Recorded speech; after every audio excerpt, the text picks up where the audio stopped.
আসসালামু আলাইকুম। বাবার মৃত্যুর পর থেকে অদ্ভুত ভয়ানক সব ঘটনা ঘটতে থাকে নুরি এবং তার পরিবারের সাথে। প্রথমে মা আর এরপর বড় ভাই। এভাবেই পরপর 6 দিনের মধ্যেই মারা যায় পরিবারের আরো দুজন সদস্য। গ্রামের লোকেদের মতে ক্লায়েন্ট টিউসডেতে তাদের বাবা মারা গিয়েছিল, আর এই অশুভ দিনে মারা যাওয়ার কারণেই তার আত্মা ফিরে এসেছে।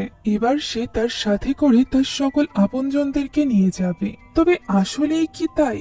আসলেই কি পৃথিবীতে অশুভ দিন বলে কোনো কিছু আছে? মৃত্যুর পর আসলেই কি আপনজনদেরকে মারার জন্য কেউ ফিরে আসে, নাকি এই সব ঘটনার পেছনে রয়েছে অন্য কোনো রহস্য?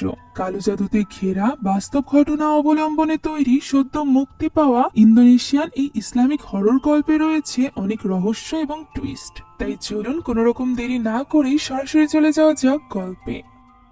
আজকের গল্পটি শুরুই হয় একটা কালো জাদুর রিচুয়াল দেখানোর মাধ্যমে। ইন্দোনেশিয়ার এক ভয়ানক কালো জঙ্গলে রাতের অন্ধকারে বৃষ্টির মাঝে এই কালো জাদু পারফর্ম করা হচ্ছিল, যেখানে মাটির নিচে পুঁতে রাখা হয়েছিল দুই ভাই বোনকে, নুরি এবং ইয়ান্দু। নুরি এখানে রিচুয়ালের মাঝখানেই হঠাৎ চিৎকার করতে আরম্ভ করে, যেন সে ভয়ানক কিছু দেখেছিল। এখান থেকে দৃশ্য পরিবর্তিত হয় এবং 6 দিন আগের দৃশ্য আমরা দেখতে পাই। কিভাবে এই সব কিছু শুরু হয়েছিল সেটা আমরা এখান থেকেই জানতে পারি। আমরা ইন্দোনেশিয়ার গ্রামে একজন প্রভাবশালী ব্যবসায়ীকে দেখতে পাই, যাকে গ্রামের সকলে ভীষণ সম্মান করত, সেই সাথে প্রশংসা করত তার ভালো মানসিকতার জন্য। লোকটির নাম ছিল ওয়ান্তো। ওয়ান্তো মূলত রাবার তৈরির কাজ করত। এখন বাজার করা শেষ করে ওয়ান্তো যায় তার গাছগুলোর কাছে, যেখানে আগে থেকেই তাদের এই গ্রামের প্রধান মিস্টার বুদি তার জন্য অপেক্ষা করছিল।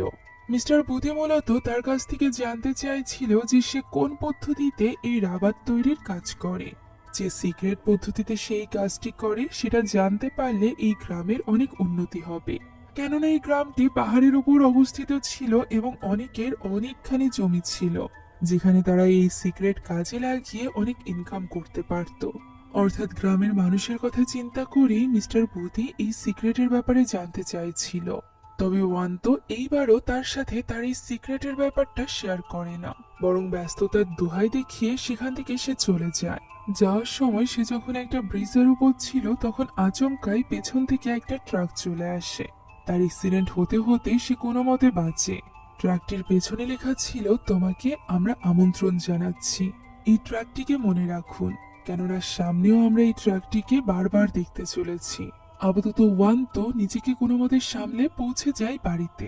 বাড়ির মেন দরজায় একটু সমস্যা হচ্ছিল, যে কারণে এক সাইডের দরজাটি খুলছিল না। তাকে এখানে তারই কয়েকজন লোক সাহায্য করে। এখন ভেতরে প্রবেশ করে তার দেখা হয় তার ছোট ছেলের সাথে, যে কিনা অবাক হয়ে তার বাবাকে জিজ্ঞাসা করে যে সে এই গরমের সময় জ্যাকেট পরে কেন ঘুরে বেড়াচ্ছে। তার বাবা ওয়ান্তো তাকে বলে যে তার শীত করছে, যা শুনে ওয়ান্তোকে নিয়ে চিন্তিত হয়ে পড়ে তার ছোট ছেলে ইয়ান্দু। তখন ওয়ান্তো তাকে নিয়ে চিন্তা করতে নিষেধ করে এবং জিজ্ঞাসা করে যে সে কলেজে ভর্তি হওয়ার ব্যাপারে কি ভেবেছে। উত্তরে ইয়ান্দু বলে যে সে তো আগেই বলেছে সে কলেজে পড়তে চায় না, বরং সে তার বাবার সাথে এই বিজনেস সামলাতে চায়। তবে ওয়ান্তো চাইছিল তার বাকি দুই ছেলে মেয়ের মতো করে ইয়ান্দু কিছু একটা হোক। যদি সে কলেজে না পড়তে চায় তাহলে সে যেন পুলিশ একাডেমিতে ভর্তি হয়, যাতে করে তার ছোট ছেলে পুলিশ এটা বলতেও তার গর্ববোধ হয়। বাকি বিজনেস সে নিজেই সামলে নিতে পারবে। এই কথা বলে সে চলে যায় তার ঘোড়াশালের দিকে। এখানে তার খুব পছন্দের একটা ঘোড়া ছিল, যে ঘোড়ার দেখাশোনা করত ওয়ান্তোর ভাগ্নি এজেং। এজেং খুব লক্ষ্মী একটা মেয়ে ছিল, সে বাড়ির সবকিছুর খেয়াল রাখতো।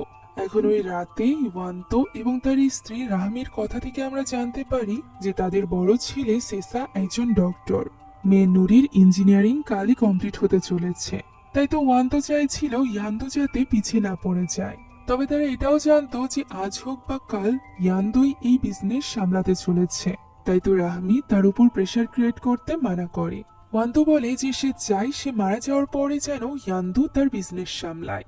সে তো এত দ্রুত মারা যাবে না, আর এখনকার সময়ে তো ডিগ্রির একটা সার্টিফিকেট ছাড়া যে কোনো মানুষই তাকে নিচু চোখে দেখবে। এই ব্যাপারে কথা বলতে বলতে হঠাৎ করে ওয়ান্তোর বুকে ব্যথা শুরু হয়। রাহমি তার কাছে ছুটে আসে। তখন ওয়ান্তো জানায় যে বিকালবেলা থেকে তার প্রচন্ড শরীর খারাপ করছে। তবে সে গুরুত্ব দিচ্ছে না, কেননা আগামীকাল নুরির গ্রাজুয়েশন ডে, সে সেখানে উপস্থিত থাকতে চায়। রাহমি তাকে আপাতত এইসব নিয়ে না ভেবে বরং নিজের শরীর নিয়ে ভাবতে বলে এবং রেস্ট নিতে বলে। ওয়ান্তু এখন এই অবস্থায় গোসল করতে চাইলে রাহমি বলে সে যেন ভোরে উঠে নুরির কাছে যাওয়ার আগে গরম পানিতে গোসল করে নেয়, এতে করে তার শরীরের মধ্যে একটু ভালো লাগতে পারে। এমনিতেই হিটার লাগানো হয়ে গিয়েছে। ওয়ান্তুও তার স্ত্রীর কথা মেনে নেয় এবং রেস্ট নেয়। এখন পরদিন ভোরের দৃশ্য আমরা দেখতে পাই। ঘড়ির কাঁটায় তখন বাজে 4:30। ফজরের আজানে ঘুম ভাঙে রাহমির। আমরা জানতে পারি আজ ক্লায়েন্ট টিউসডে। রাহমি ইয়ান্দুকে ডাকতে চলে যায়। অন্যদিকে ওয়ান্তু ঢুকে যায় গোসল করতে, যেখানে আমরা দেখতে পাই এই ইনস্ট্যান্ট ওয়াটার হিটারে কিছু একটা সমস্যা দেখা দিয়েছিল, যে ব্যাপারে কোনো রকম ধারণা ছিল না ওয়ান্তুর। হঠাৎ করে তার কাল রাতের মতো বুকে ব্যথা শুরু হয়ে যায়।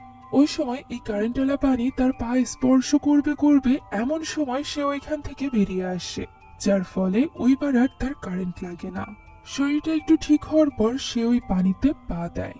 পানি স্পর্শ করা মাত্রই তার শক লাগে এবং সে ফ্লোরে পড়ে যায়, যার ফলে সে সেখানেই মারা যায়। সিন কাট হয় এবং স্ক্রিনে আমরা কিছু কথা লেখা দেখতে পাই, যেখানে ইন্দোনেশিয়ার একটা বিশ্বাসের ব্যাপারে লেখা ছিল যে যদি কেউ ক্লায়েন্ট টিউসডেতে মারা যায় তাহলে লোকেরা বিশ্বাস করে যে তার আত্মা ফিরে আসে। পরিবার পরিজন অথবা খুব ক্লোজ কেউ থাকলে তাকে নিজের সাথে নিয়ে যাওয়ার জন্য। ক্লায়েন্ট টিউসডেতে মারা যাওয়াটাকে খুবই অশুভ বলে মানা হয় ইন্দোনেশিয়াতে। ওয়ান্তুও তো মারা গিয়েছিল ক্লায়েন্ট টিউসডেতে।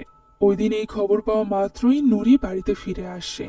তার আজ গ্রাজুয়েশন ডে ছিল, যেটা নিয়ে এত বেশি এক্সাইটেড ছিল তার বাবা ওয়ান্তু, যে ওই দিনে মারা গেল। এই ব্যাপারটা নিয়ে সে অনেকটা ভেঙে পড়েছিল। ওয়ান্তুর মৃত্যুতে আসলে পরিবারের সকলেই ভীষণভাবে ভেঙে পড়েছিল।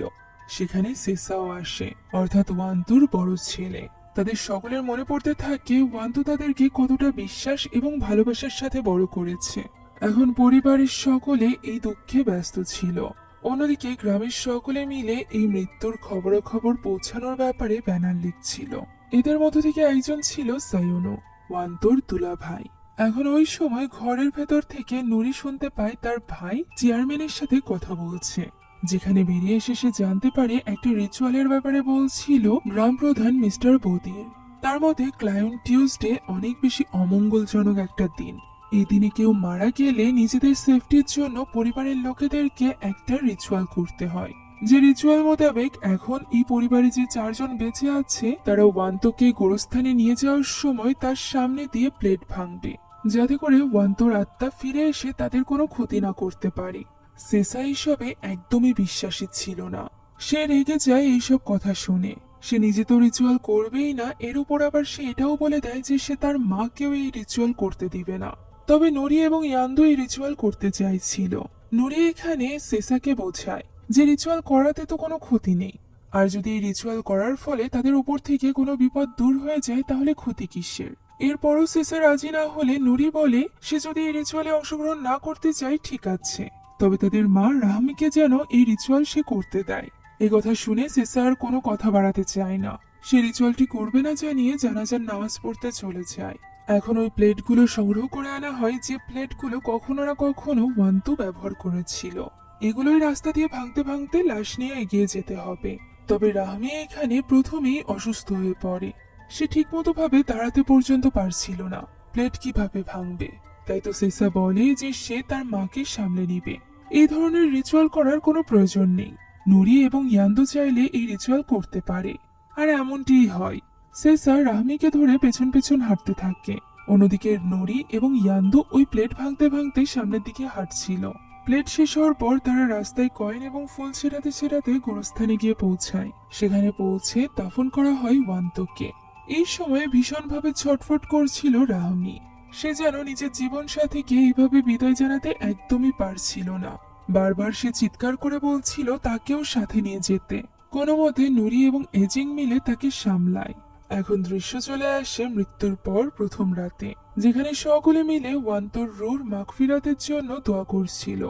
এমন সময় কোনো এক শক্তিকে আমরা ওই বাড়ির দিকে ধেয়ে আসতে দেখতে পাই। মুহূর্তের মধ্যে হঠাৎই রাহমি ওয়ান্তুর কণ্ঠের ডাক শুনতে পায়। ডাক শোনা মাত্রই সে আর নিজেকে নিয়ন্ত্রণে রাখতে পারে না। সে ছটফট হয়ে খুঁজছিল তার প্রিয় মানুষটাকে, কিন্তু কোথাও সে তার দেখা পাচ্ছিল না। শুধুমাত্র তার কণ্ঠই শুনতে পারছিল। সে এখানে তার ছবির সামনে গিয়ে চিৎকার করে কাঁদতে থাকে এবং বলতে থাকে তাকে নিয়ে যেতে। ওয়ান্তু যেন তাকে একা ফেলে না যায়, সে বাকি জীবন কিছুতেই একা থাকতে পারবে না।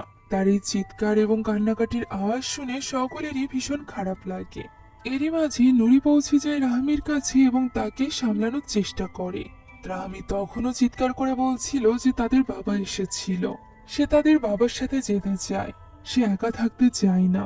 এখানে ইয়ান্দুও তাদের মায়ের কাছে যেতে চাইছিল, তবে সেসা তাকে আটকে নেয় এবং বলে দোয়ার মাঝে না উঠতে। রাহমিকে সামলানোর জন্য নুরি এবং এজেং তো আছেই। এখন নুরি এখানে রাহমিকে কোনো মতে বুঝিয়ে শুনিয়ে তার রুমে নিয়ে আসে এবং সেখানে শুইয়ে দিয়ে সে যখনই চলে যেতে যাচ্ছিল তখনই রাহমি আবারও ওয়ান্তুর কণ্ঠের ডাক শুনতে পায়। সে নুরিকে বলে তার সাথেই থাকতে, তাকে জড়িয়ে ধরে রাখতে। সে কিছুতেই এই কষ্ট সহ্য করতে পারছে না। নুরি তাকে বোঝানোর চেষ্টা করে এবং তাকে জড়িয়ে ধরে সেখানেই থেকে যায়।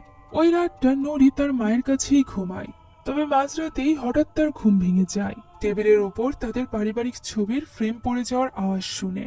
নুরি ওঠে এবং ফ্রেমটি আবারও ঠিক করে রাখে। এরপর সে সেখানে থাকা একটা মোমবাতি নিয়ে নিজের ঘরের দিকে চলে যায়। তবে মায়ের ঘর থেকে বের হতেই আচমকা ওই ঘরে থাকা একমাত্র মোমবাতিটি নিভে যায়, যেন সেখানে কোনো এক শক্তি ছিল। এখন নুরি ওই রুম থেকে বের হয়ে নিজের রুমের দিকে যাচ্ছিল, এমন সময় রান্নাঘর থেকে আওয়াজ ভেসে আসে, যেখানে যাওয়ার পর সে কাউকেই দেখতে পায় না। এমন সময় সে রাহমির ঘর থেকে কিছু একটা পান করার আওয়াজ শুনতে পায়, যা শুনে সে রাহমির ঘরের দিকে এগিয়ে যায়। ঘরের দরজা খুলতে যাবে এমন সময় অপোজিটে থাকা ওয়াশরুমের ভেতর থেকে আওয়াজ আসতে থাকে। নুরি ভয়ে ভয়ে সেদিকে এগিয়ে যায়। এমন সময় ওয়াশরুমের ভেতর দিয়ে বেরিয়ে আসে ইয়ান্দু। তাকে দেখে নুরি যেন হাঁপ ছেড়ে বাঁচে। ইয়ান্দু তার কাছে রাহমির ব্যাপারে জানতে চায়। নুরি যখন বলে যে রাহমি বারবার বলছিল ওয়ান্তু এখানে এসেছে, তখন ইয়ান্দু বলে যে নিশ্চয়ই তাদের সকলের এই রিচুয়ালটা করা উচিত ছিল, শুধুমাত্র দুইজন করলে হয়তোবা হবে না, আর এই কারণেই হয়তোবা রাহমির সাথে এখন এই সবকিছু হচ্ছে।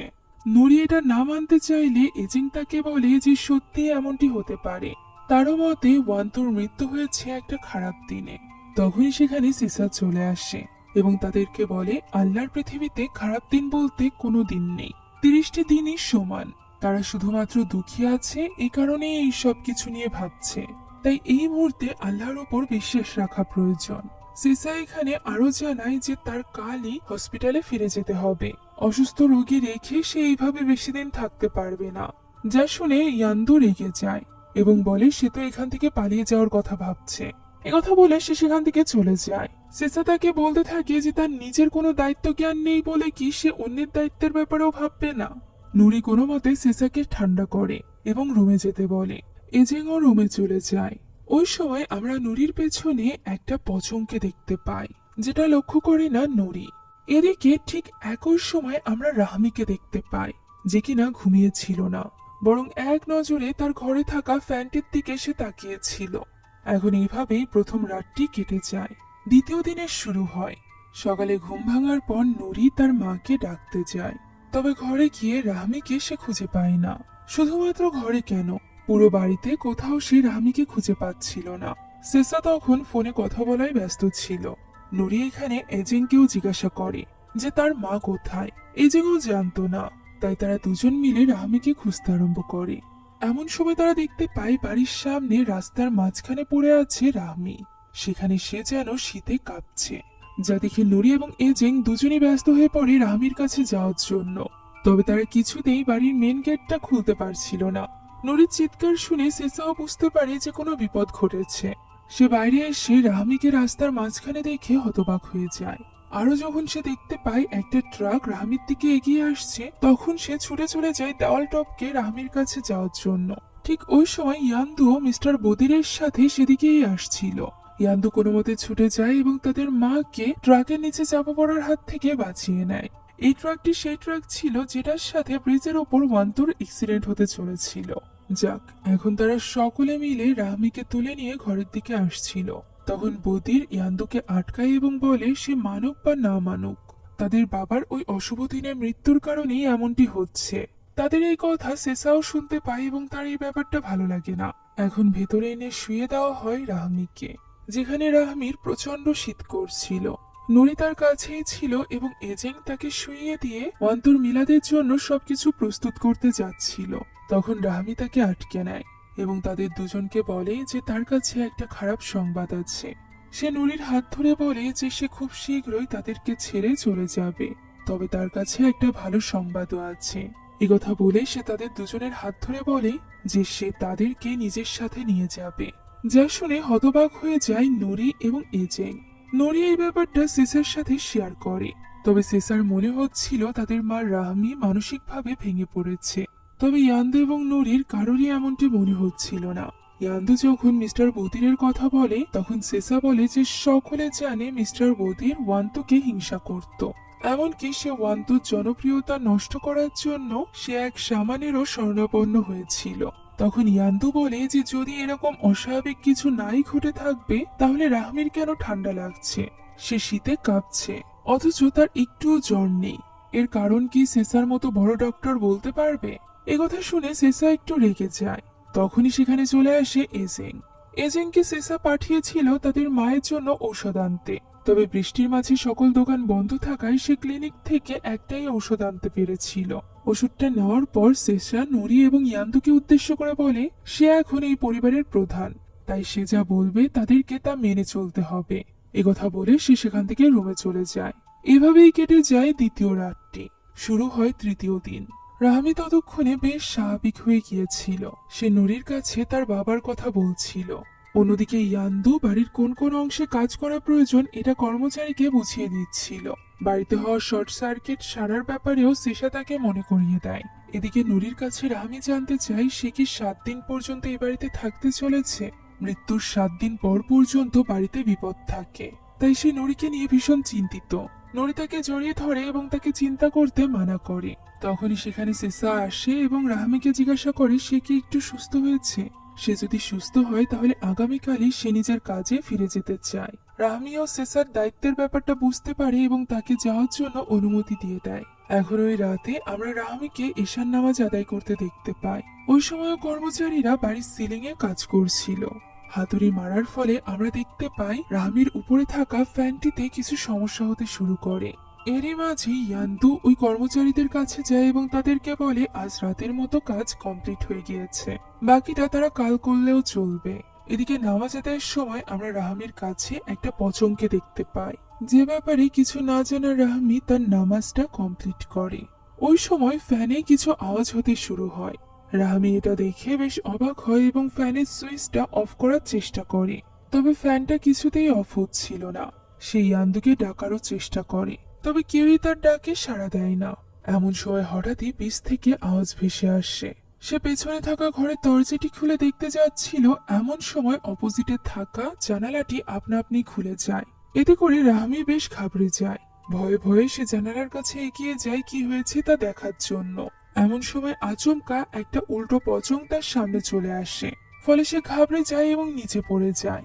তখনই উপরে চলতে থাকা ফ্যানটি আচমকা খুলে এসে তার পাশে পড়ে, ফলে ঘুরতে থাকা ফ্যানের পাখায় বারবার আঘাত লেগে সে সেখানেই মারা যায়। এই ঘটনায় সকলে স্তম্ভিত হয়ে গিয়েছিল। ওয়ান্তুর মৃত্যুর মাত্র 3 দিনের মাথায় তার স্ত্রীর মৃত্যু। ব্যাপারটা নিয়ে সকলের মধ্যে বেশ চিন্তার সৃষ্টি করেছিল। তাই তো বদির এখানে ইয়ান্দুকে বলে এই মুহূর্তে তাদের সাহায্য করতে পারে একজন শামান।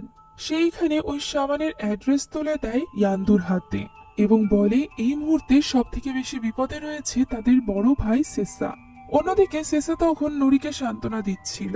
নুরি মেনেই নিতে পারছিল না যে ডিগ্রির জন্য তার বাবা মা এত বেশি এক্সাইটেড ছিল, সেই ডিগ্রিকে কাজে লাগিয়ে সে তার বাবা মাকে প্রাউড ফিল করাতে পারল না। তার আগেই তার বাবা মা তাদেরকে ছেড়ে চলে গেল। তখন নুরি সেসাকে প্রশ্ন করে যে যদি এটা অ্যাক্সিডেন্ট হিসাবে সে ধরেও নেয় তবুও কিন্তু রাহমির মৃত্যু স্বাভাবিক নয়। যা শুনে সেসা তাকে বকা দিতে থাকে আর বলতে থাকে ইয়ান্দুর মতো কথা না বলতে। তখনই ইয়ান্দু সেখানে চলে আসে এবং সেসাকে বলে যে সে এখন এই সব কিছু আটকানোর জন্য কি করতে চলেছে। সে তো বাড়ির প্রধান, তাই তার সিদ্ধান্তের উপরই সব নির্ভর করছে। সেসা এই কথা শুনে রেগে যায় এবং বলে যে মৃত্যুকে কেউই আটকাতে পারে না, এটা শুধুমাত্র মহান আল্লাহ তাআলার হাতে। সে ডক্টর হয়েও নিজের রোগীদেরকে নিশ্চয়তা দিতে পারে না যে সে বাঁচবে নাকি মরবে।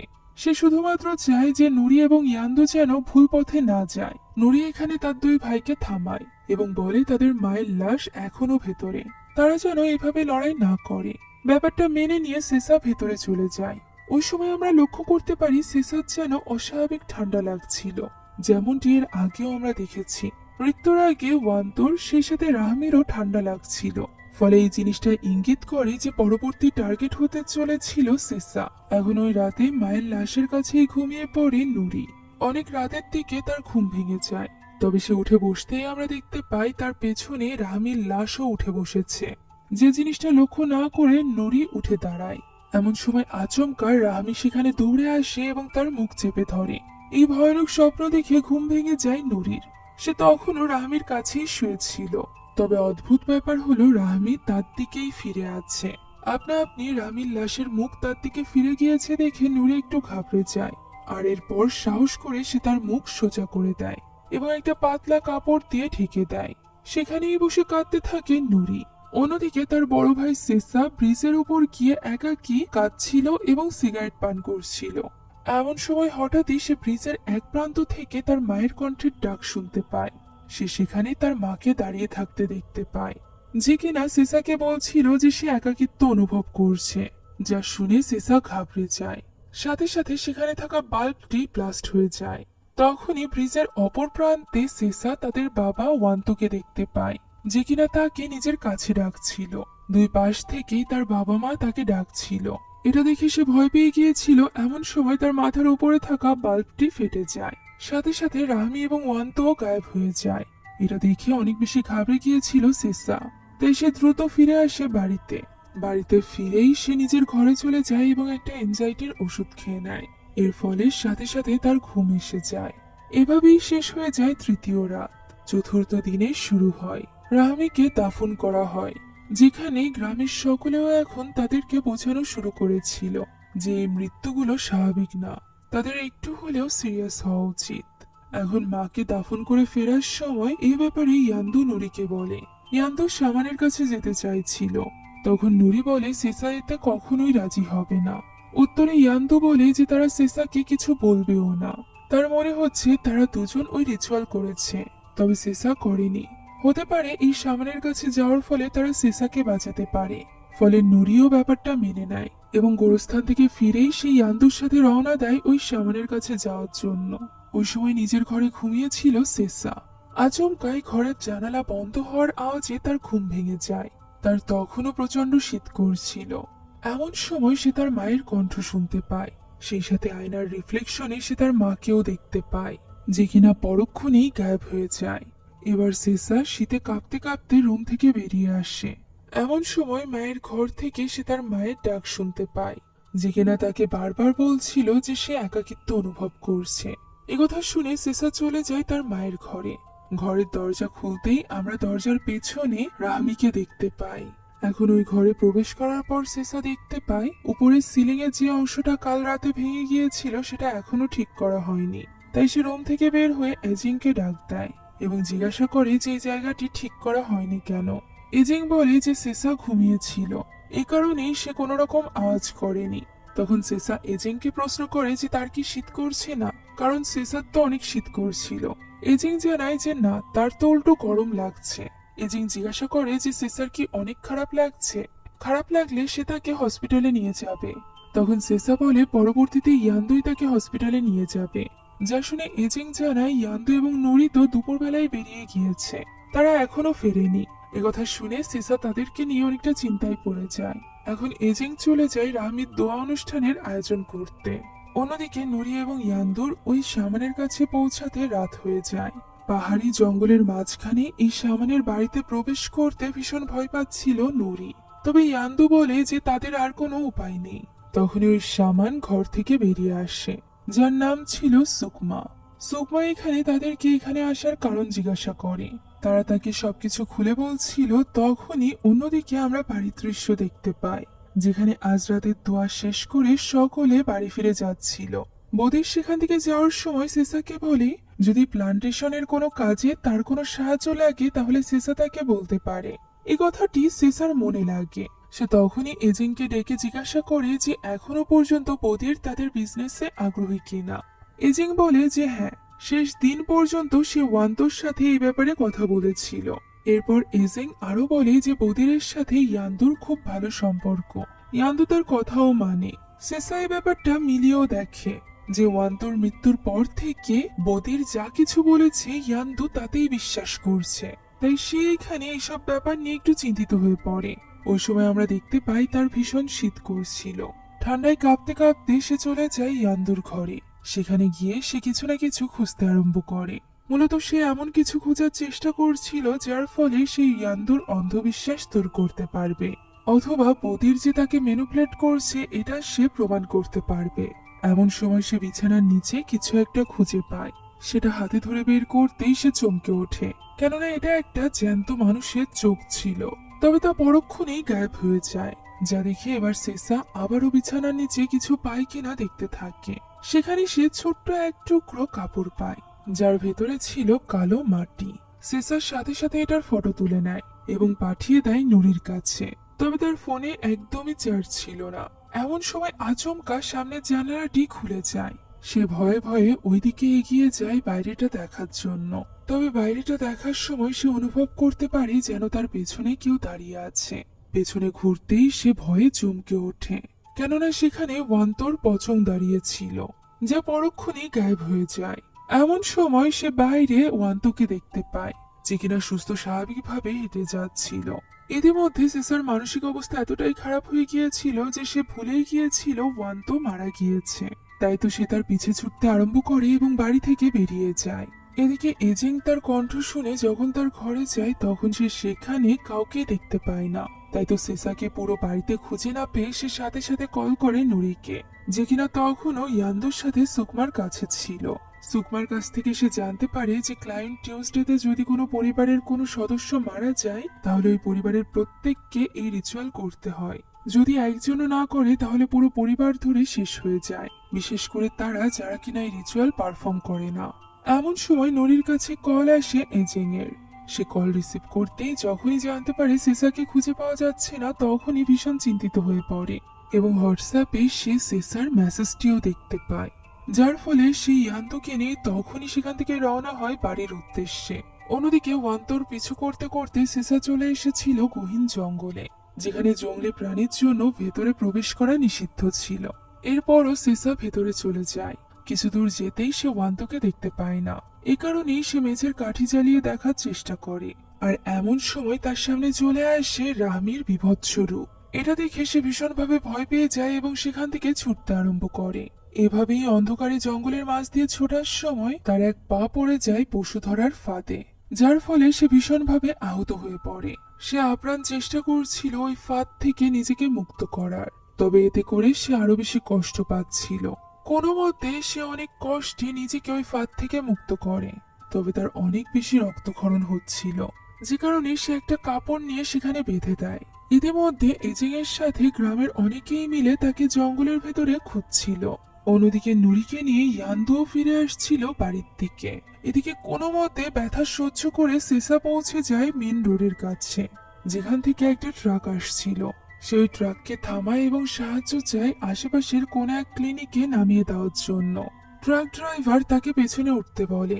তখনই আমরা দেখতে পাই এটা আসলে ওই ট্রাকটি ছিল, যে ট্রাকটিকে আমরা ওয়ান্তো এবং রাহমির মৃত্যুর আগে দেখেছিলাম, যার মানে হলো এটা মোটেও সেসার জন্য ভালো সাইন ছিল না।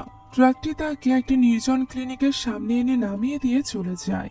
সেসা প্রথমে তো ক্লিনিকের দরজার সামনে গিয়ে নক করে, তবে কেউ দরজা না খোলায় সে কোনো মতে নিজের চেষ্টায় দরজাটি খোলে এবং ভেতরে প্রবেশ করে, যেখানে সব লাইটগুলো ফ্লিকার করছিল। সেসা মাটিতে পড়ে যায়, আর এরপরও কোনো মতে শক্তি দিয়ে সে উঠে পড়ে সেখানে থাকা একটা বিছানায়, যেটার উপর শুয়ে সে শীতে কাঁপতে থাকে। আচমকা তখন আমরা কাউকে একটা বেডটিকে নিয়ে যেতে দেখতে পাই। সেসা কোনো মতে মুখের উপর থেকে চাদর সরাতেই রাহমিকে দেখতে পাই, যে কিনা তার দিকে তাকিয়ে স্মাইল করে। সেই সাথে বেডের অপর প্রান্তে ছিল তার বাবা ওয়ান্তো। এটুকু দেখেই সে অজ্ঞান হয়ে পড়ে। কিছু সময় পর তার জ্ঞান ফেরে। সে নিজেকে আবিষ্কার করে ওই ক্লিনিকের মর্গে, যেখানে তার চারপাশে 4টা লাশ ছিল। সে উঠে বসে এবং নিজের পায়ের উপর থেকে চাদর সরায়।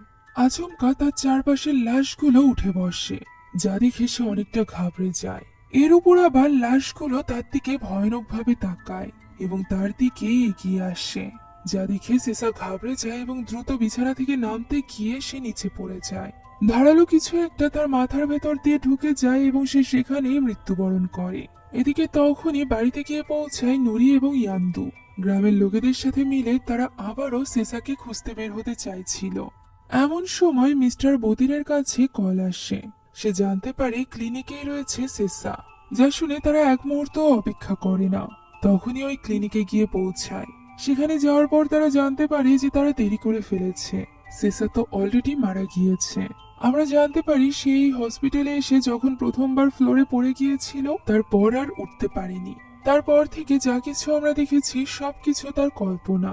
এখানকার ডক্টর এবং নার্সরা অনেক চেষ্টা করেছিল তাকে বাঁচানোর, তবে তারা এই কাজে সফল হয়নি। ফলে ভীষণভাবে ভেঙে পড়ে নুরি এবং ইয়ান্দু। তারা ওই সামানের কাছে গিয়েছিল শুধুমাত্র সেসাকে বাঁচানোর জন্য। তবে বাবার মৃত্যুর পঞ্চম দিনেই তাদের দাফন করতে হয় তাদের ভাইকে। এই ব্যাপারটা নিয়ে তারা দুজনই ভীষণভাবে ভেঙে পড়েছিল।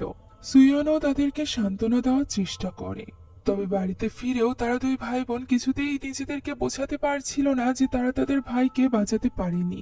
এজে এসে নুরিকে সান্ত্বনা দেওয়ার চেষ্টা করে। তখন ইয়ান্দু বলে, এখন তো তারা বিশ্বাস করে তাই না, যে তাদের মরহুম বাবা ওয়ান্তু তাদেরকে নেওয়ার জন্য এসেছে। নুরি এবং ইয়ান্দু দুজনের জন্যই এই ব্যাপারটা অনেক বেশি কঠিন ছিল। গত 5 দিনে তাদের পরিবারের 3 জন সদস্য মারা গিয়েছে। সেসার মৃত্যুর মাধ্যমে তাদের মাথার উপর থেকে ছায়াও যেন চলে গেল। ইয়ান্দুর তো এটা ভেবে আফসোস হচ্ছিল যে সে কেন সেসাকে জোর করেনি। সেসা যদি তার কথা মানত এবং ওই রিচুয়াল করতো তাহলে হয়তোবা সে বেঁচে যেত। নুরি তাকে সান্ত্বনা দিয়ে ঘরে পাঠিয়ে দেয় এবং সে নিজেই বাইরে দাঁড়িয়ে কাঁদতে থাকে। এমন সময় সে লক্ষ্য করে যে তার ভীষণ শীত করছে, আর এই লক্ষণ একদমই ভালো ছিল না।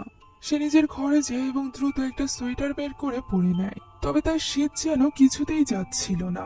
এটা লক্ষ্য করা মাত্রই তার মনে পড়ে যায় যে তার মায়েরও ভীষণ শীত করছিল। সেই সাথে মায়ের মৃত্যুর সাথে সাথে ভীষণভাবে শীত লাগছিল সেসার। ফলে সে অনেকটা ঘাবড়ে যায় এবং নিজের বিছানার নিচেটা চেক করে, যেখানে সে ওই রকমই একটা কাপড়ের টুকরো পায় যেমনটি সেসা পেয়েছিল। যেটা পেয়ে সে অনেক বেশি ঘাবড়ে যায় এবং তখনই চলে যায় ইয়ান্দুর ঘরে। ইয়ান্দুকে গিয়ে সে সবটা খুলে বলে। ফলে ইয়ান্দু তখনই নুরিকে নিয়ে রওনা হয় ওই সামানের কাছে। সেখানে গিয়ে সে সামানকে জানায় যে তাদের প্রত্যেকের ঘরের বিছানার নিচে এরকম একটা একটা করে পুটলি ছিল। সে সামান সুকমাকে জিজ্ঞাসা করে যে তারা দুই ভাই বোন তো রিচুয়াল করেছিল, তাহলে তার বোন নুরি কেন এইভাবে অসুস্থ হয়ে পড়েছে। তখনই সুকমা তাদেরকে জানায় যে এই কাপড়ের মধ্যে রয়েছে কবরের মাটি, আর এর মানে হলো কেউ তাদেরকে মৃত্যুর বান মেরেছে, অর্থাৎ একরকম ভয়ানক কালো জাদু, যেটা থেকে বাঁচতে গেলে তাদেরকে তাপা পেন্ডেম নামক একটা রিচুয়াল করতে হবে। এই রিচুয়ালে ব্যবহৃত হবে তাদের রক্ত, এবং এখনই এই রিচুয়ালটি সম্পন্ন করতে হবে, যাতে করে তারা মৃত্যুকে ওই ব্যক্তির কাছে পাঠিয়ে দিতে পারে যে কিনা তাদের দিকে এই মৃত্যুর বান পাঠিয়েছে।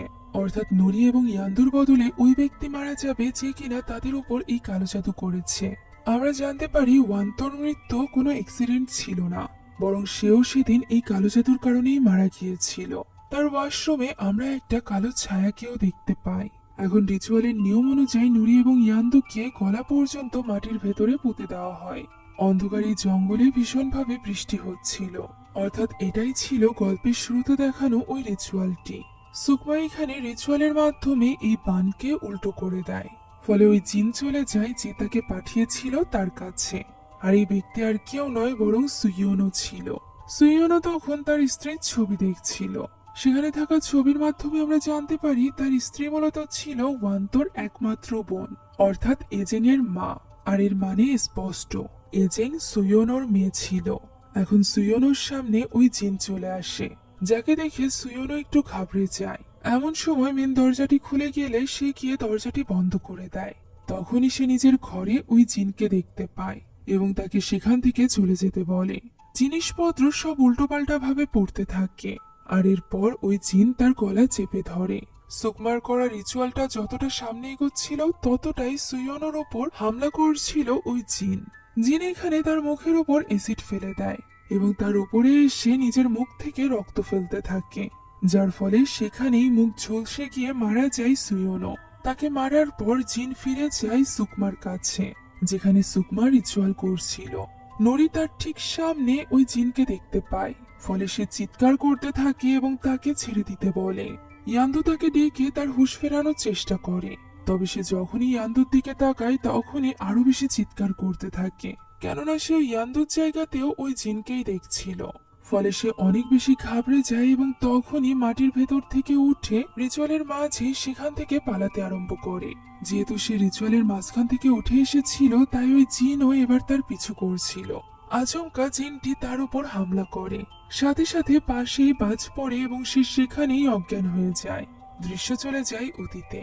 আমরা জানতে পারি সুয়োনোর স্ত্রী ইসমা একটা অ্যাক্সিডেন্টে মারা গিয়েছিল, যে অ্যাক্সিডেন্টে সুয়োনোর পাও বেশ ক্ষতিগ্রস্ত হয়েছিল, যে কারণে সে ওয়ান্তুর শরণাপন্ন হয়।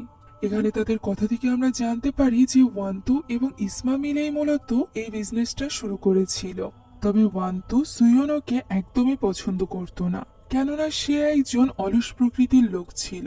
সে কখনো ইসমার ঠিকভাবে খেয়াল রাখেনি। তবে সুয়োনো যখন এজিং এর ব্যাপারে তার কাছে সাহায্য চায়, তখন ওয়ান্তু রাজি হয়ে যায়।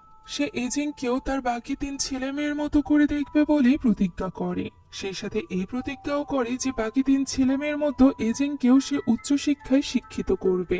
তবে এমনটি সে করে না, বরং ওয়ান্তু তো এজিংকে নিজের বাড়ির কাজের লোকের মতো ট্রিট করতে শুরু করেছিল।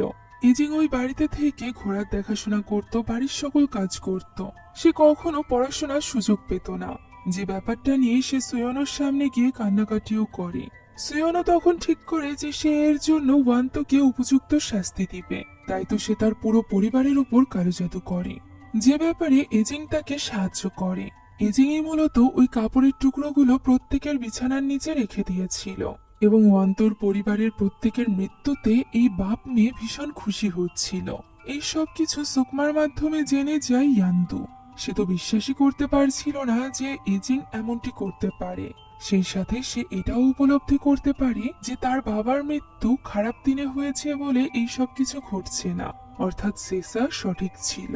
এখন ওই সময় আমরা এজিংকে দেখতে পাই, যে কিনা সাইকেল চালিয়ে বাড়িতে গিয়ে পৌঁছায়, অর্থাৎ ওয়ান্তুর বাড়িতে গিয়ে পৌঁছায়। সেখানে তখনও পর্যন্ত ঘোড়াটিকে বাইরে বাঁধা ছিল, যেটাকে সে ভেতরে রাখতে যাচ্ছিল। তবে ঘোড়াটি এবার আর তার কন্ট্রোলে থাকে না, সে যেন ছটফট করতে আরম্ভ করে। সে এজিং এর সাথে কিছুতেই যেতে চাইছিল না। তখনই বাড়ির গেট আপনা আপনি খুলে যায় এবং ঘোড়ার কারণে নিচে পড়ে যায় এজিং।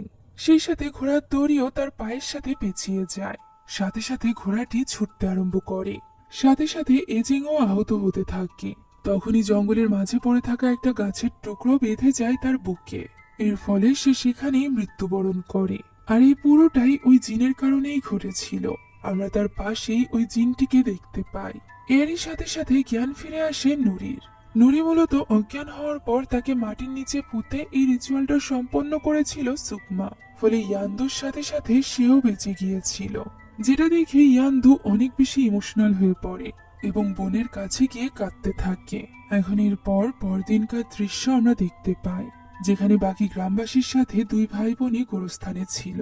কবর দেওয়া হচ্ছিল এজিং এবং সুয়োনোকে। তাদের দাফনের কাজ শেষ করে তারা 2 ভাই বোন যখন চলে আসছিল, তখন ইয়ান্দু নুরিকে প্রশ্ন করে যে সে শহরে ফিরে যাবে কিনা ইঞ্জিনিয়ারিং এর উপরে মাস্টার্স করার জন্য। তখন নুরি বলে যে সে এখন আর পড়াশোনা করবে না, আপাতত সেই গ্রামে থেকে মিস্টার বুদিরের সাথে গ্রাম উন্নয়নের কাজ করবে। এই ব্যাপারে তাদের দুজনের মধ্যে চুক্তি হয়েছে, যা শুনে ইয়ান্দু বলে যে সেও কি তাহলে মনে করে যে গ্রাম প্রধান আসলে অতটাও খারাপ না যতটা তাদের বাবা মনে করত। সেও চায় তাদের বিজনেসের এই সিক্রেটকে কাজে লাগিয়ে এই গ্রামের উন্নতি হোক। নুরি বলে সে এটা তো চাই, তার পাশাপাশি সে চায় তার ভাইয়ের সাথে আরো লম্বা সময় কাটাতে, কেননা এখন পরিবার বা আপনজন বলতে শুধুমাত্র ইয়ান্দুই আছে। আর এই কারণেই সে শহরে ফিরে যেতে চাইছে না। এটা শুনে ইয়ান্দু নুরিকে জড়িয়ে ধরে। আর এরপর নুরি যখন সেখান থেকে চলে যাচ্ছিল, তখন সে তাকে একটা প্রশ্ন করে যে এই পরিবারের মধ্যে তারা দুজনই শুধুমাত্র বেঁচে গিয়েছে। এটা 2টো কারণ হতে পারে। প্রথমত, তারা দুজনই একমাত্র ওই প্লেট ভাঙার রিচুয়ালটি করেছিল, দ্বিতীয়টি হলো তাপা পেন্ডেম নামক ওই রিচুয়াল। আসলে কি কারণে তারা বেঁচে গিয়েছে এবং কি কারণে তাদের পরিবারের বাকি 3 জনের মৃত্যু ঘটেছে। তারা 2 ভাই বোন এই ব্যাপার নিয়ে কনফিউজ ছিল। তখনই আমরা দেখতে পাই সুকমার বাড়ির দৃশ্য, যেখানে গিয়ে পৌঁছেছিল মিস্টার বদির এবং সুকমা তার সামনে মাথা নত করে, যা থেকে আমরা বুঝতে পারি সুকমাই হলো সেই সামান যার আশ্রয় নিয়েছিল বদির। এর মানে নিশ্চয়ই এই সব কিছু তাদের দুজনের পরিকল্পনা ছিল। হতে পারে মিস্টার বদির তার পথের সকল কাঁটা দূর করেছিল, যাতে করে সে ওয়ান্তর বিজনেসের সিক্রেট জানতে পারে। এই পরিবারে সে যাদের দুজনকে কন্ট্রোলে রাখতে পারবে, অর্থাৎ নুরি এবং ইয়ান্দু, তাদেরকেই সে বাঁচিয়ে রেখেছে, বাকিদেরকে সে মেরে দিয়েছে। অথবা সত্যি এই সব কিছুর পেছনে রয়েছে এজিং এবং সুয়োনো। আপনাদের কি মনে হয় তা অবশ্যই কমেন্টে জানাবেন। আপাতত যদি এই গল্পটি আপনাদের কাছে ভালো লেগে থাকে, তাহলে এরকমই মজাদার ইন্দোনেশিয়ান হরর গল্পের জন্য আমাদের চ্যানেলটিকে সাবস্ক্রাইব করতে ভুলবেন না।